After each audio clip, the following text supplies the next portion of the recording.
minha luta não é de agora, ela já dura 2 anos e meio.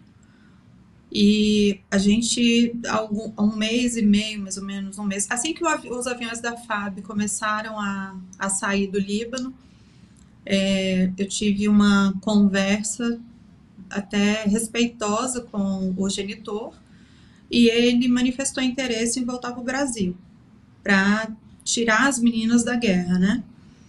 Mas ele não embarcou. Ele não embarcou nem no primeiro avião, nem no segundo, nem no terceiro. E deu razões diferentes, né? Mas nada plausível. E anteontem rolou um bombardeio numa cidade em Carac, que fica a 10 quilômetros da cidade em que as minhas filhas ficam, né? Então, é uma sensação de desespero, de impotência, você ter que ficar negociando com alguém que não dá abertura para uma conversa razoável, tem sido muito complicado. Você colocou os nomes delas e também dele, né? Do pai delas. Como é o nome dele? Ali, Ali. Você colocou o nome das suas filhas e do Ali nessas aeronaves enviadas pela Força Aérea Brasileira. Como que é o trâmite? Você entra lá, preenche um formulário, você colocou o nome dos três. Explica pra gente como foi isso. bom, como o meu caso, a minha briga já é razoavelmente antiga, existe uma atenção diferente para o meu caso, né?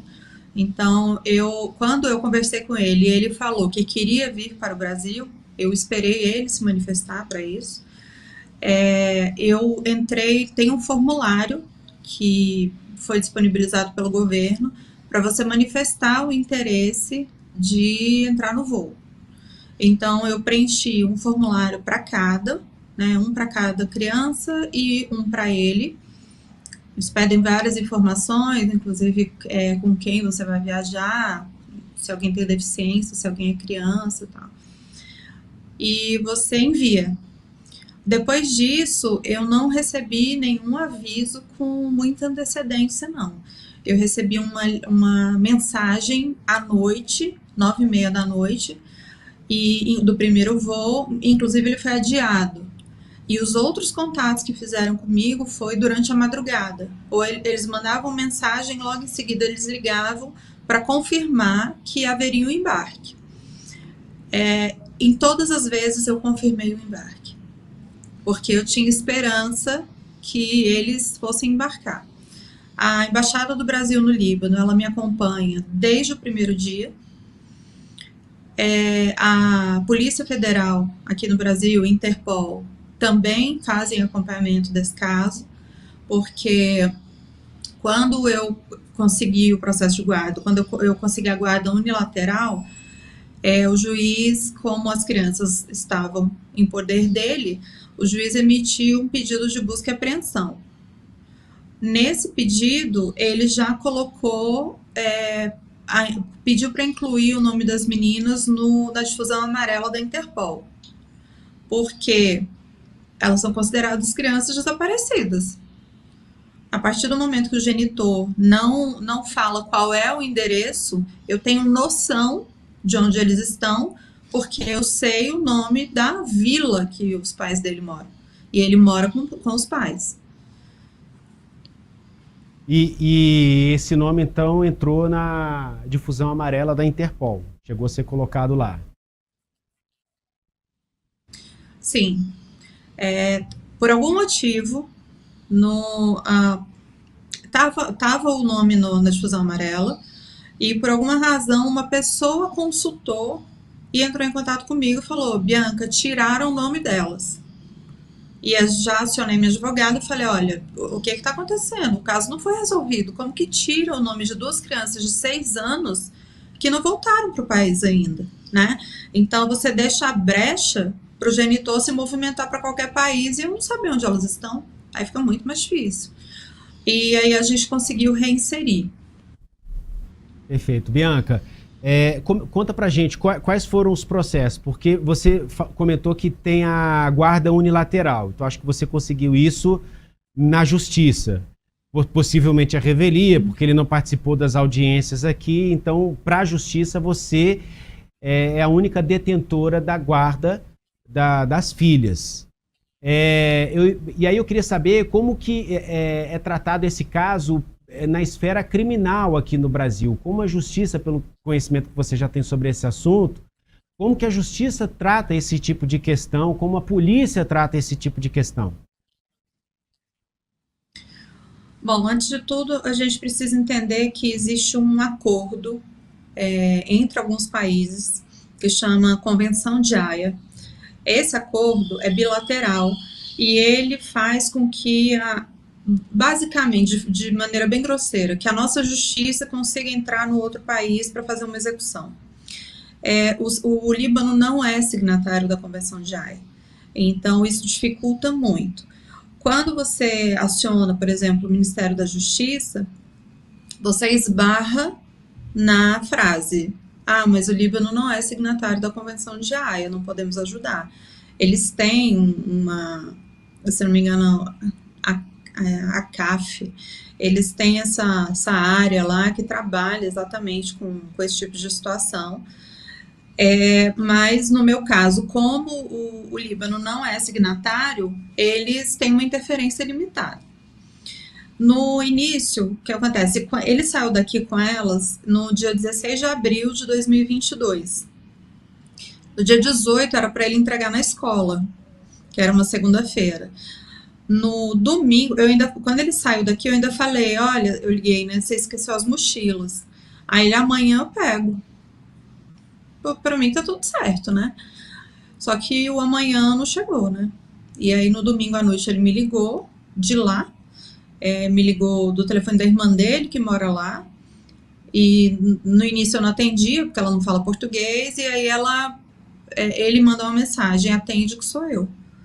Quando eu atendi, ele falou: nós estamos no Líbano. E aí eu fiquei desesperada. Ele saiu daqui fazendo uso de uma procuração que foi assinada enquanto nós éramos casados, que dava poderes a mim e a ele de viajar com as meninas desacompanhadas de um dos pais. Esse detalhe tinha também uma autorização para um dos pais apenas emitir o passaporte com essa observação. Nessa época que a gente emitiu esse documento, é porque o pai dele estava com Covid, o pai dele tem vários problemas de saúde, e ele ficou: morre, não morre, então vamos para o Líbano. Eu falei: olha, só que eu sou professora, eu trabalho de acordo com o calendário escolar, as meninas também estão na escola, vai na frente e eu encontro você lá com elas. Só que esse dia não aconteceu. O pai dele teve uma melhora, acabou ninguém viajando para o Líbano e continuamos uma vida normal. Quando ele viajou, eu perguntei para ele: como que você saiu daqui? Porque elas não têm passaporte. E ele disse que tem sim. E ele saiu porque eu deixei. E eu fiquei irritadíssima, né? Não deixei, não deixei. E ele falou: você assinou. Dei conta que ele estava falando da procuração. Na procuração, a exigência para viajar desacompanhado é que o genitor, né, que estivesse acompanhando as crianças, emitisse a passagem de ida com data de volta. Então, ele assumiu perante a Polícia Federal que ele retornaria no dia 21 de junho de 2022. Durante todo esse tempo, eu fiquei tentando negociar diretamente com ele, não acionei a justiça, porque, teoricamente, ele não estava errado. Quando deu o dia 21 de junho, findou o dia, e ele não embarcou, eu acionei a justiça. Entrei com 3 processos. Um de violência doméstica, porque eu sofri muita violência psicológica, e pude comprovar de várias formas, não foi difícil conseguir essa vitória. Eu entrei com o pedido de divórcio, que foi bem difícil, porque foi o que você falou, como ele não se manifestou, eu fiquei o juiz pedia para intimá-lo presencialmente. E não adiantava a gente alegar que ele estava fora do país. Não, mas tem que intimar presencialmente. Isso durou muitos meses. Então, eu entrei com um pedido em junho, meu divórcio foi sair litigioso só lá para fevereiro de 2023.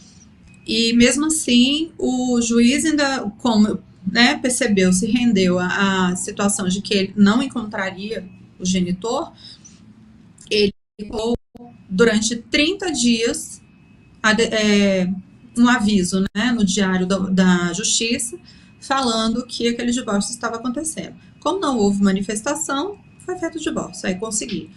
E o outro processo foi esse de guarda, Eu entrei logo com o processo de pedindo a guarda e eu consegui a guarda unilateral, e assim, sem direito à visitação. Consegui essa guarda e o juiz emitiu esse pedido de busca e apreensão das crianças com inclusão do nome delas na difusão amarela da Interpol.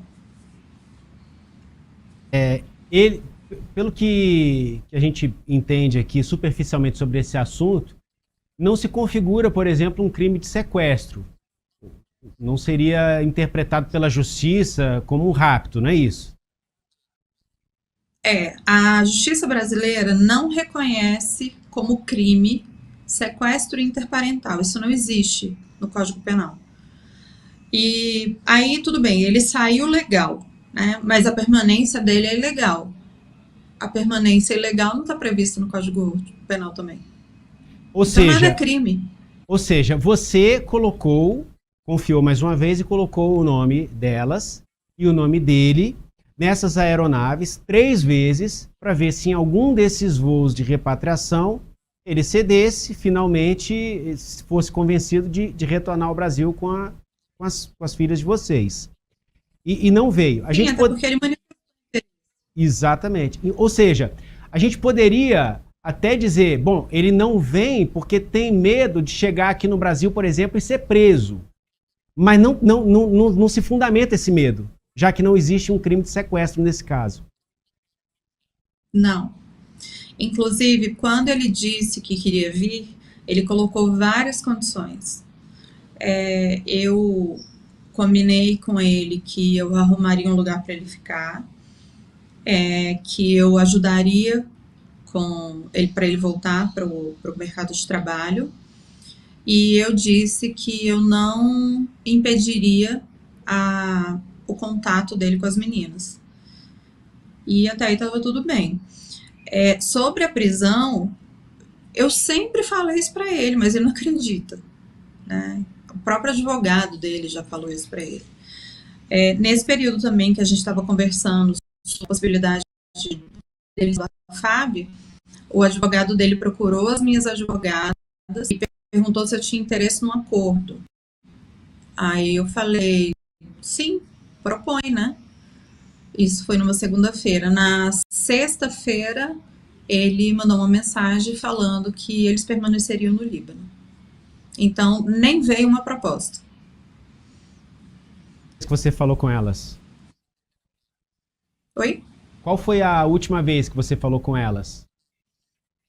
Domingo, sem ser o passado, o anterior, domingo retrasado. Porque aconteceu um negócio muito grave durante a ligação, Eu estava falando, eu ligava todos os dias. Desde este domingo eu não ligo, mas tem uma razão. Estou preocupada, fico desesperada, mas tem uma razão. No domingo em que eu estava falando com a minha filha, ele interrompeu a ligação e fez a minha filha dizer em português, porque minha filha não fala português. Então ela entende o básico, tá? E ele fez ela repetir a seguinte frase em português: mamãe, você disse que vai matar o papai na nossa frente. Aí eu, bem calma, eu falei, meu amor, você não precisa repetir isso, você não sabe o que você está falando, isso não é verdade. E aí, como eu falei que ela não estava entendendo o que ela estava falando, ele repetiu em árabe. E foi uma situação muito dolorosa, o rostinho da minha filha, que estava tão feliz alguns segundos antes, me mostrando um balão, super empolgada, ela transfigurou, assim, o rostinho dela deu uma caída, sabe? Quando a criança tem na fisionomia o medo e a tristeza. De lá para cá, eu não liguei, porque eu pensei assim, eu vou dar um tempo para ver se isso esfria na cabecinha delas e, de repente, quando eu ligar, eu não seja usada para atingi-las, nem elas sejam usadas para me atingir. Porque, por mais que eu fique preocupada, por mais que eu queira as minhas filhas perto, eu me preocupo muito com elas, com a segurança delas, com o emocional delas. Então, não dá para desconsiderar que são 2 crianças de 6 anos que foram tiradas da rotina delas, da escola delas, da casa delas, com 4 anos. Elas tinham recém feito 4 anos.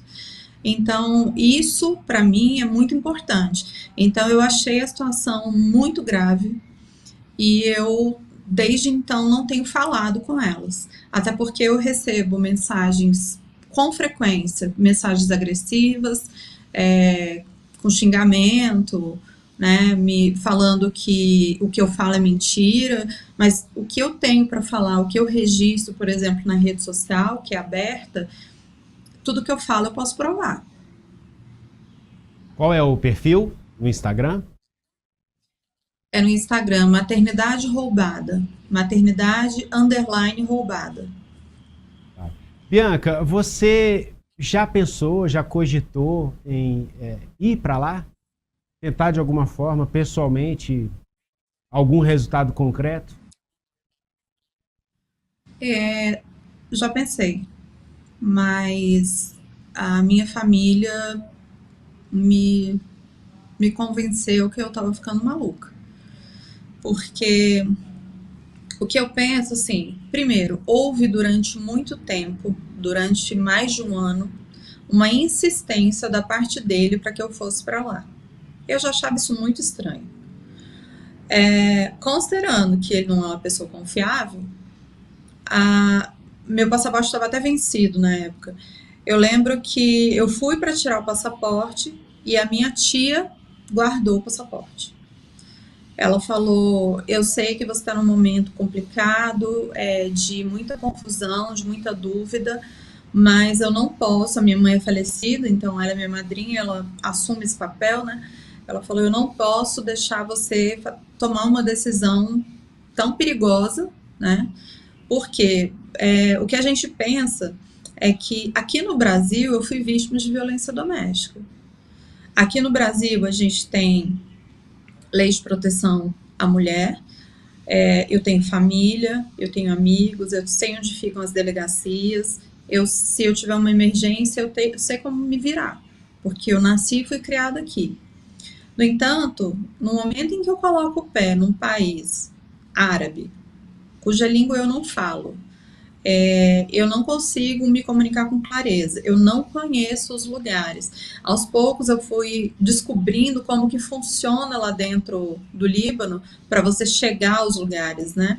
Eles não têm só aqueles controles de segurança para você acessar determinados lugares. Eles têm os tais checkpoints, que é um lugar que você para mais ou menos a cada 30 minutos, que você para se identificar e você tem que fazer uma negociação para passar dali. Então, assim, é um país que não me oferecia nenhum tipo de segurança, não me ofereceria nenhum tipo de segurança. Embora a embaixada estivesse, né, tá comigo e tal, não é uma garantia de que eu esteja protegida. Outra coisa que ele sempre disse, que ele repetia a frase: sua casa é aqui. Sua casa é aqui, vem visitar suas filhas. Você vai ser muito bem recebida, porque a sua família aqui te adora. E como assim? Aí eu ainda falei, a embaixada sugeriu que para ele, né, numa videochamada, disse para ele que eu poderia ir, mas que eu ficaria em Beirute, num lugar específico. E ele disse que não. Aí ela falou: aí você traz as crianças e você pode monitorar e tal. Aí ele falou que não, que se eu, que eu tenho casa lá, então era para eu ir para casa de lá. Qual é a lógica disso? Então, não tem nenhuma segurança colocando o pé num país que eu não conheço nada, não conheço o idioma. E assim, se eu ficar retida também lá, acabou, eu não brigo mais por nada. Não luto por nada. Eu estando no Brasil, eu consigo batalhar, entendeu? Ou seja, você tem medo de algo pior acontecer com você lá, até da parte dele. Com certeza, porque quando a gente estava casado, no final do casamento, ele me jurou de morte mais de uma vez. Eu tenho a gravação disso.